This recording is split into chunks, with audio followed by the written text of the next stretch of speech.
Hi, my name is Dan Paulson and welcome to my channel, Just One Truth. Just One Truth is about this idea that I have that underlying all religions and mythologies in the world is one underlying truth, and that truth was interlooking, kind of a difficult to look at truth, so that religions and mythologies were created as vehicles to carry that truth. And of course it's a theory, and I've been systematically on this channel starting to work through the theory and going through teachings from masters, our ancient masters from antiquity, and using a set of keys, a set of procedures that removes the supernatural. It removes anything non-demonstrable. As I go through the interpretation, you'll see that it becomes a very personal, a very self-guided path, and that is nested inside of an outward-looking path that is kind of the carrier shell. And I'm hoping to show that, or to demonstrate that, and if not, at least to show people that Jesus taught more than I think what we see Christians exhibiting today. And that's where we are. Okay, so if this sounds good, but you're unfamiliar with it, I'm going to put a link below to the first 3 videos. This is number 4, and let's go ahead and just get started right where we left off. Just as a reminder, I use the NRSV Bible, and we are at the Sermon on the Mount, at the section that is called Concerning Oaths. Again, you have heard that it was said to those of ancient times, "You shall not swear falsely, but carry out the vows that you have made to the Lord." But I say to you, do not swear at all, either by heaven, for it is the throne of God, or by the earth, for it is his footstool, or by Jerusalem, for it is the city of the great King. And do not swear by your head, for you cannot make one hair white or black. Let your word be yes, yes, or no, no. Anything more than this comes from the evil one. Okay, what we see in the very first verse, following up with the ones in the last section, was we're seeing this transition from the old days to the new days, where Jesus is kind of updating the information that the people have been learning. This is kind of his hook. You have heard it said, but he's got a lesson to teach, and he's updating things from the past. But let's take a look at it before we move on. Very specifically, what he is addressing is the idea that people were told many years ago, don't swear falsely when you're praying to God, when you're looking for graces. Don't say, I will do this if you just, please do this and I will. Yeah, this bartering, this making deals with, swearing that I will. If you're trading, you're bartering, you're looking to gain graces by doing something differently. What sounds like in electronics is an if-then statement. And they are telling you just carry out the vows. Yeah, just do what you say you're supposed to do, period. And that's how it's supposed to work. And that's what they were taught. And that sounds like a good teaching. But then Jesus comes along and says, yeah, don't even do that. Don't swear and carry out what you said. Don't even swear. Don't even promise. But then he goes on and says, for either by heaven, for it is the throne of God, or by earth, for it is his footstool, or by Jerusalem, for it is the city of the great King. And do not swear by your head, for you cannot make one hair white or black. And you look at all of that and think, what do I do to work with all of that? And this is actually very easy. Let's pretend for a second it's 2,000 years ago and we live in their world. We're the ones that need to hear this. Why do we need to hear this? Do not swear by heaven or by earth. We must be a culture where it's not working. I swear by heaven. That doesn't work. Swear by the earth. Swear by Jerusalem. Trying different things that are bartering still. People are still doing it. To this day, people still do that. Nothing has changed. This is a very common thing. So we could actually strip this down and simplify it by taking this whole first big chunk and just say, don't swear, don't barter. Don't say, I will if. Do or don't do. This is kind of an Aristotle thing, isn't it? Having the just having the mental courage to do what you say you're going to do. This goes on, though, and in the end it says, let your word be yes, yes, or no, no. Commit. That's not just commit to a yes or no. It's kind of that way, but along with all of the other teachings, we're looking to be pure. We're looking to be the embodiment of love and joy and caring and all of that. So we make sure that we keep those included in the package that we may not be looking at right at this moment. Let your word be yes, yes, or no, no. Don't be wishy-washy. Back to the other teachings that we've had. Don't be internally mixed. I believe one thing and I believe something different. Or I was taught one thing and I no longer believe that, but this is still in place and I still act out sometimes that there is a way that you find inside of you that you are no longer conflicted. Now I'm getting off, and let me stick with this one here. Let your word be yes, yes, or no, no. Anything more than this comes from the evil one. The evil one, in their time, in their day, they don't understand a brain or a central nervous system. We today know that the brain, as complex of a network as it is in its connection to our central nervous system, is probably the likely cause of our sensations that we share, the psychic things that we have, even if we, use DMT or LSD or microdose or something to try and enhance our connection to that other dimension, where our mind is connected, but our five senses really aren't there. We're trying to bridge that gap a little bit. Times like this, I recommend maintaining extreme imagination and being able to travel mentally, I guess, to go there. But what we're looking at is they're seeing the same thing. All the things that I just described that we know and we kind of take for granted maybe a little bit. It's happening to them, but they have no idea why. They don't know about the brain or the central nervous system or anything like that. So they're seeing this effect, and they know that if they act or feel or experience a certain way, that it creates an effect from the cosmos. That's God's graces. That's trying to do that.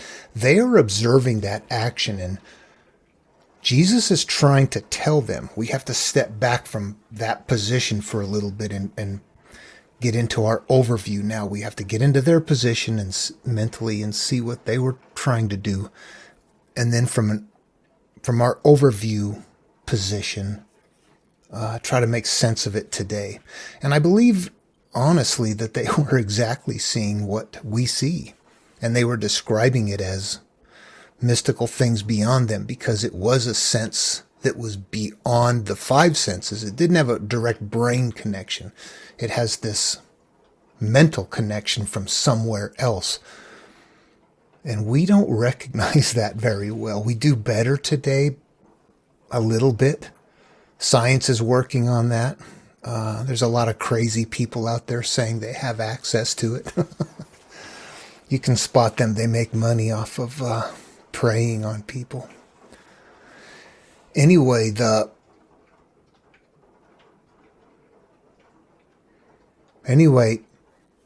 little background noise. I got a storm going on outside, so that's what that is back there.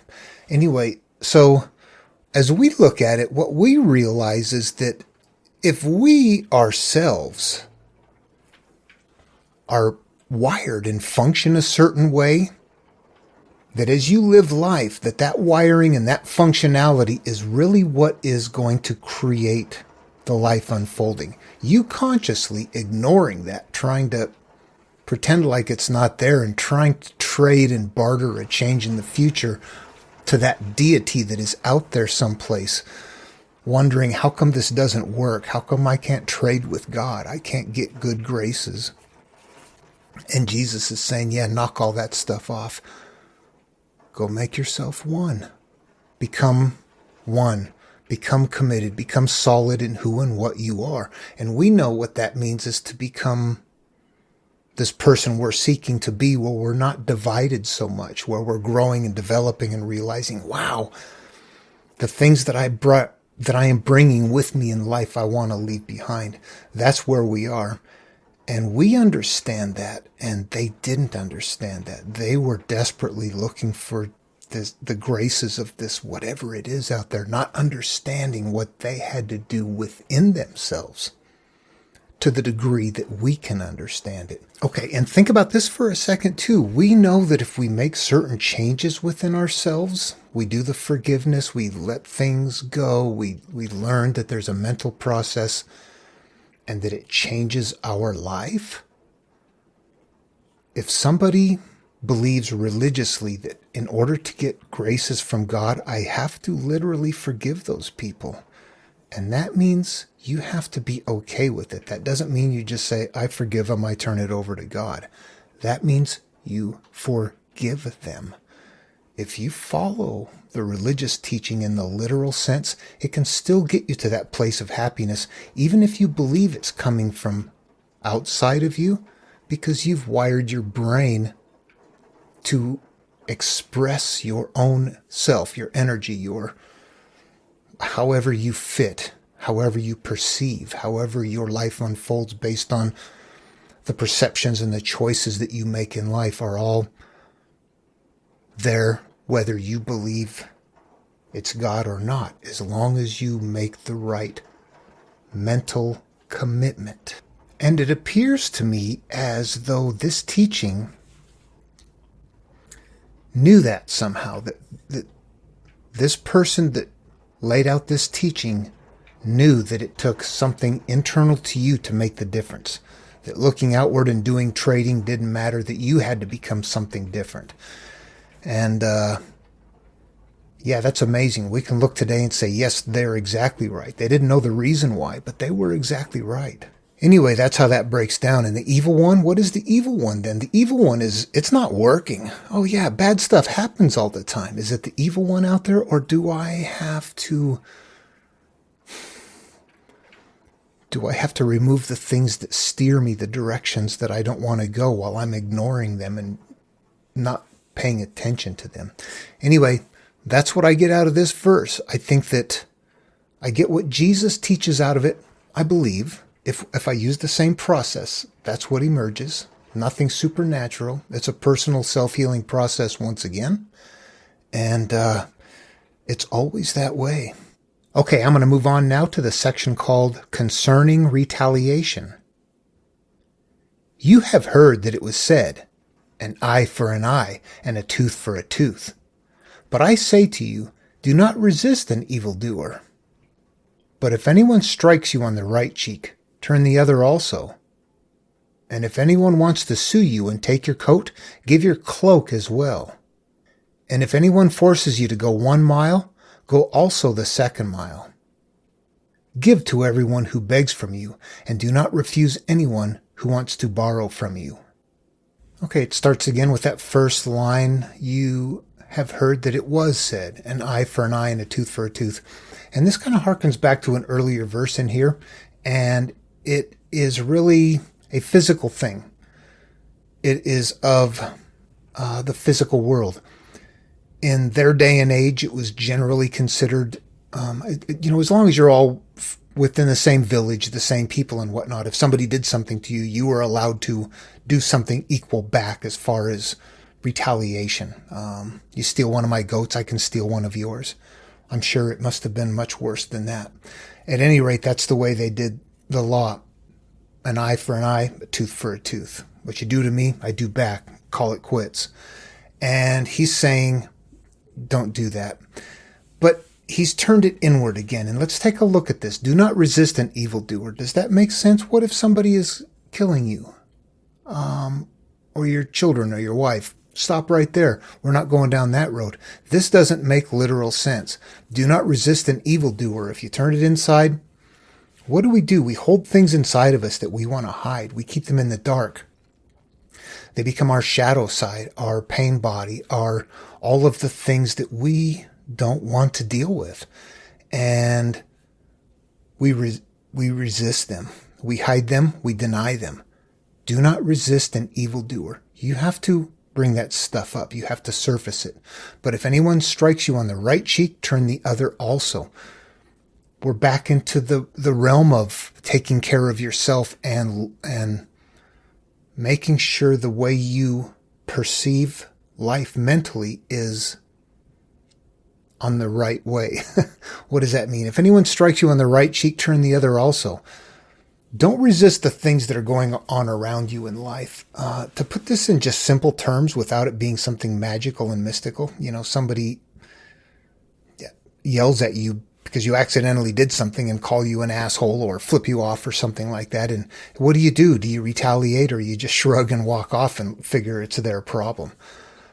If anyone strikes you on the right cheek, turn the other also.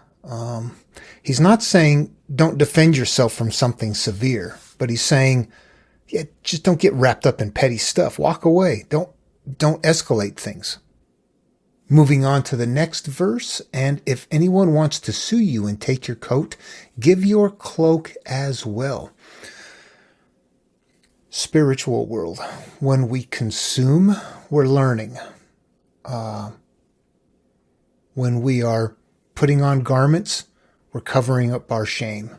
When we're stripping ourselves naked, we're taking things off of it.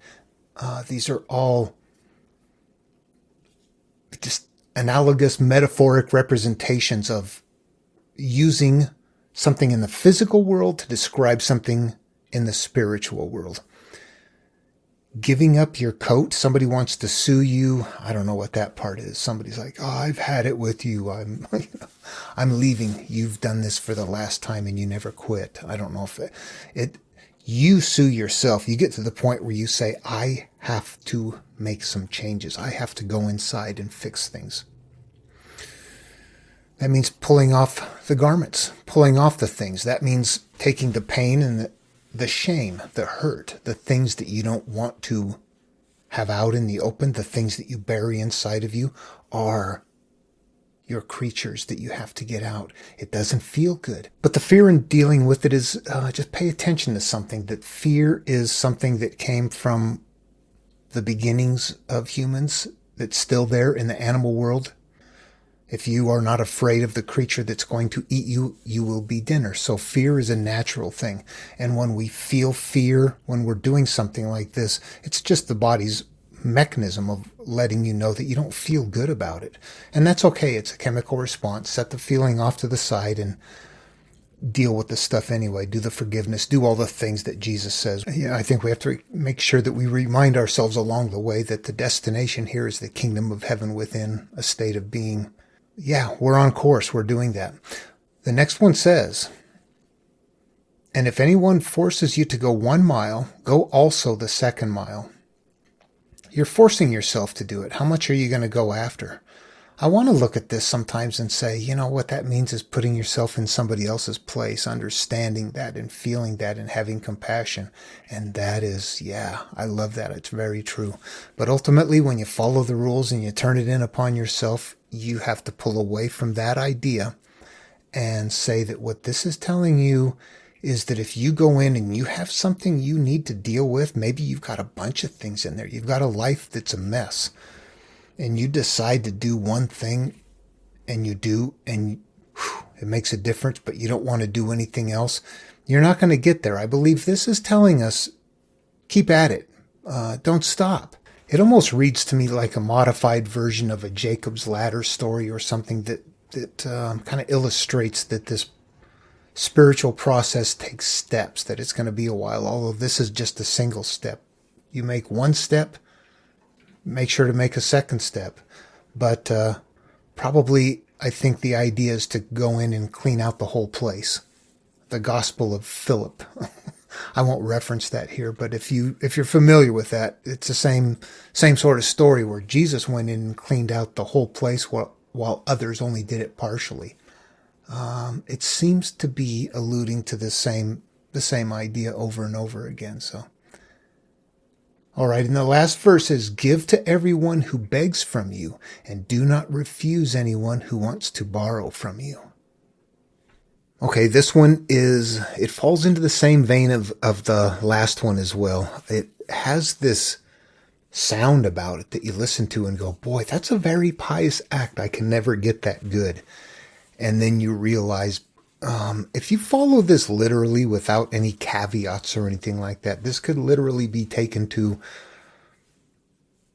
go give things away until you're naked and have nothing left, and you realize that, I don't think that that's exactly what's meant. So we need to continue to look at what correlations these words mean for the soul when we're talking about feeding the soul, for example, or feeding when we're eating.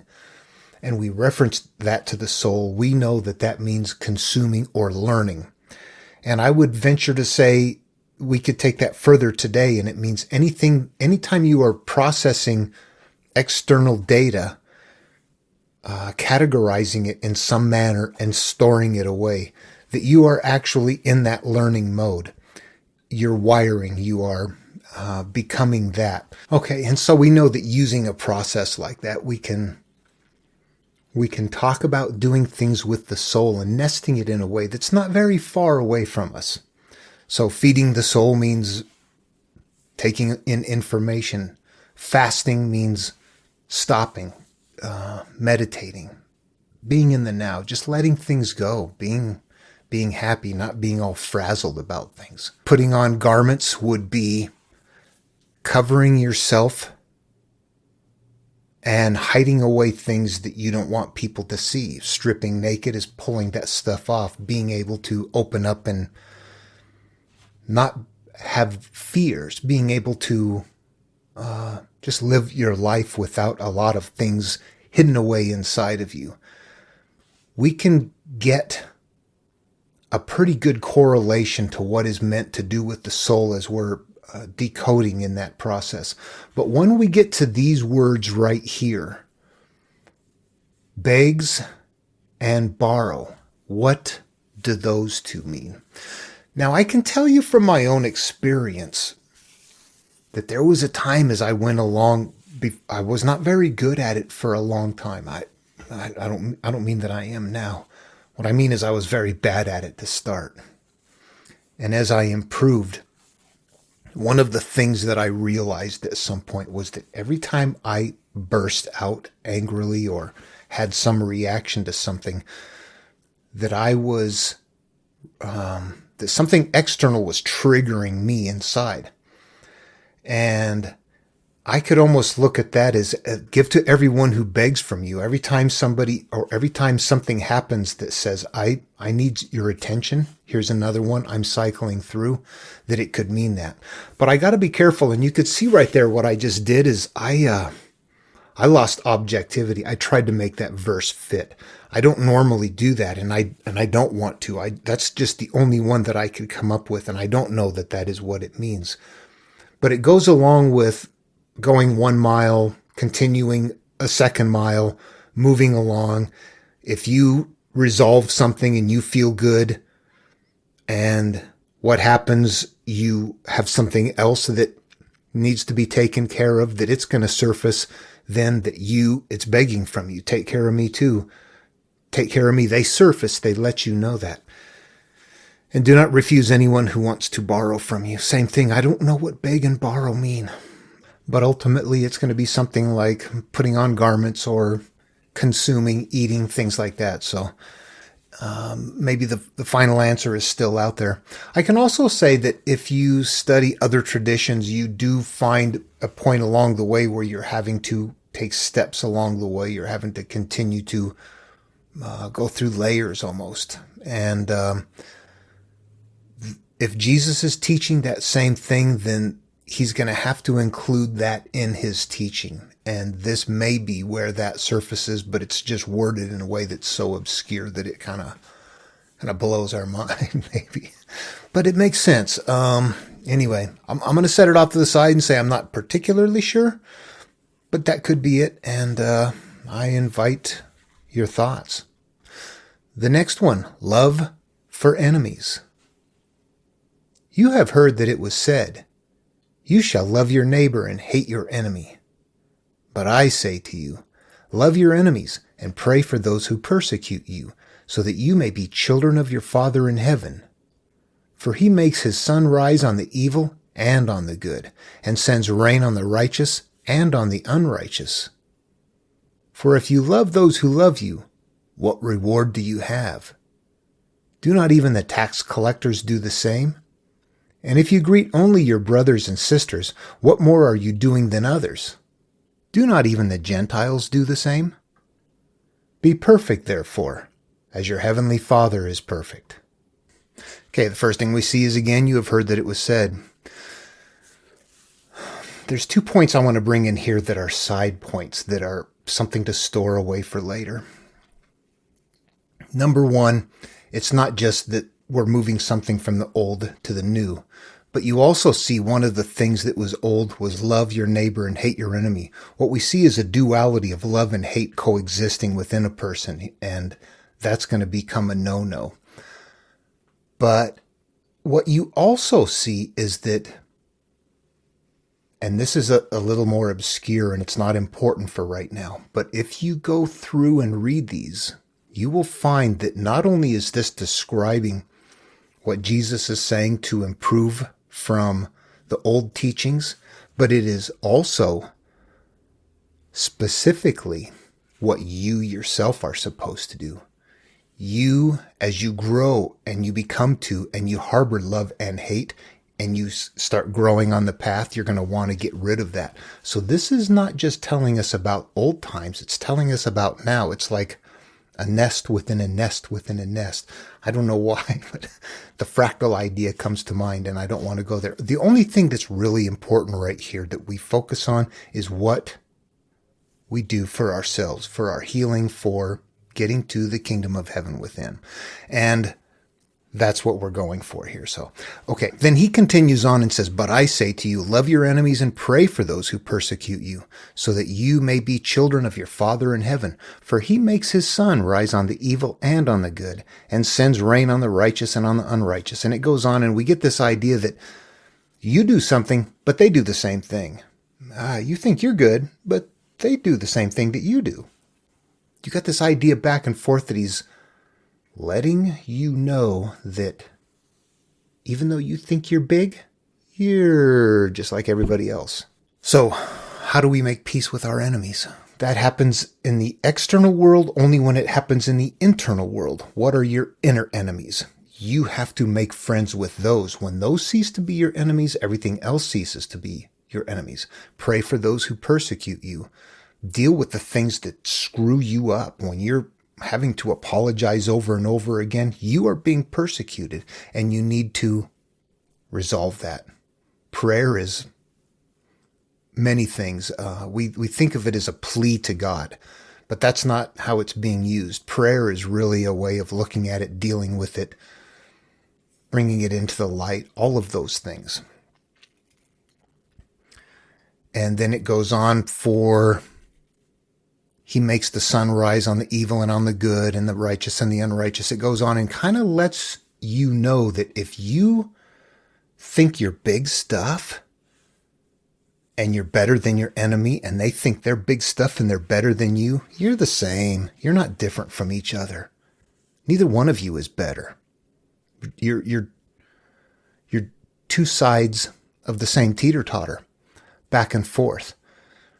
That in order to really be good and to really be righteous, you let it all go, that you no longer have enemies. But that happens by no longer harboring enemies within us, when we find ways of letting go of all the things that I always say. But it's not just the hate, the shame and those things, but it's also existential suffering. It's holding on to desires and things in ways that are clinging, that are causing us to not feel good. And that's the measure of it right there. How does it make you feel? That is the indicator of how things are up here, whether they're conflicting or whether they're okay. So this goes on, and if you greet only your brothers and sisters, I like these people, but I don't like those people. I'm going to say hi to you guys, but it really just goes on to the same teaching that if you're on one side or if you're on the other side, so what? Even the Gentiles do the same. Who are the Gentiles in this case? I'm gonna go with the Jews, or the people who are on the path. That's their story, right? They're telling it for themselves. So the Jews are anybody like Buddha, like Lao Tzu, like totally like anybody who is on this path. You, me, anybody who says, oh, I'm going to turn inward and go find this. We are now metaphorically the Jewish people. And anybody not on that path are the Gentiles. Yeah, they love their family just like you do. They hate you just like you hate them. Pfft. Be perfect, therefore, as your heavenly Father is perfect. It's, again, a lesson on becoming one, of becoming unified, of getting rid of the split parts of you that is the hate and the love, and just becoming one, just becoming the love. We see that happening. Okay, moving on, concerning almsgiving. Beware of practicing your piety before others in order to be seen by them, for then you have no reward from your Father in heaven. So whenever you give alms, do not sound a trumpet before you, as the hypocrites do in the synagogues and in the streets, so that they may be praised by others. Truly I tell you, they have received their reward. But when you give alms, do not let your left hand know what your right hand is doing, so that your alms may be done in secret, and your Father who sees in secret will reward you. All right, all of these have the potential for a lot of density, and this is certainly no exception. And what I want to look at here is kind of a bigger picture first to start with. Let's set this one off to the side and just talk for a very brief second about Taoism and the way. Lao Tzu taught that the way is this effortless way of life that emerges when you accomplish a certain set of things that is kind of the same path here. It's a little bit different, but basically if you follow it, you get to the same sort of inner peace and your life just unfolds okay. And he didn't know what that was. He called it the way and said, yeah, we don't know what that is. Buddha had a very similar thing that was pretty much effortless action, this idea that once everything is done, that everything just kind of unfolds in the natural way that it should, in the way that is for you, and you're not clinging and hanging on to things. Having said that, let's move along here back into this one now. Beware of practicing your piety before others in order to be seen by them, for then you have no reward from your Father in heaven. I picture us back there trying to, give rewards. I picture people today, not a lot of Christians that are just quietly going about their business, loving God and doing good things. I'm talking about the ones that are like the right wing, very loud, very out there, very in the limelight. Let me show how good I am. Let me show how powerful. Let me show how good I am in the eyes of God. And, I'll be that go-between for you people. I don't know if that's really piety necessarily. What we're looking at, though, is people who are acting and conducting themselves in such a way that they want their neighbors to look at them and see how good they are. Oh, you are a wonderful person. You do things and you give stuff that we can't give. You are wonderful. So they're trying to do something good. They want people to know, boom, you just got your reward. You're wonderful. You get that from your neighbor. You got what you were looking for. You wanted people to glorify you, and they are. And that's what you're getting. But your life hasn't changed. But if you want glory from people, you get what you're looking for. As we give alms, as we're looking for things, the idea is to try and get into the good graces of God. We want to please God. We give God alms to help us live our lives, to help us have a child that survives, to help us have good crops, all of those things. We want all of those things to unfold for us. And he's saying that if you are conducting yourself in society in a manner that you need everybody to see how good you are, oh, look what I did. Yeah, look what I'm a hero. I paid it ahead. I did all of these different things. Hey, everybody, look what I got started here. Your reward is done. But when you give alms, do not let your left hand know what your right hand is doing, so that when your alms may be done in secret, and your Father who sees in secret will reward you. So I get this idea then that they are believing, and this teaching is implying that if you do good things and you don't tell anybody about it, you just secretly go around being that angel. Shh, don't tell anybody. Nobody ever gets to know. And you become a better person. You're doing pious acts. And in doing those pious acts, you're feeling better. You're doing better. You're healing. And you begin to get reward. You begin to follow the way. You begin to have effortless life. You begin to experience life in a different manner for a variety of things. Letting go of things, cleaning yourself out, keeping an eye on how you're living life, stopping being split between I hate, I love. All of these are emerging here as a way to look inward. They're not how to praise God and let God give us good graces. In this case, if you do these things, you will have good things happen, and it will certainly appear as if God is giving you good graces. You could believe it's something else and do this, and you will believe that that is giving you the good graces as well. And that's okay. That layer is an unnecessary layer. It's us that is doing that. You don't. Anyway, okay. So that's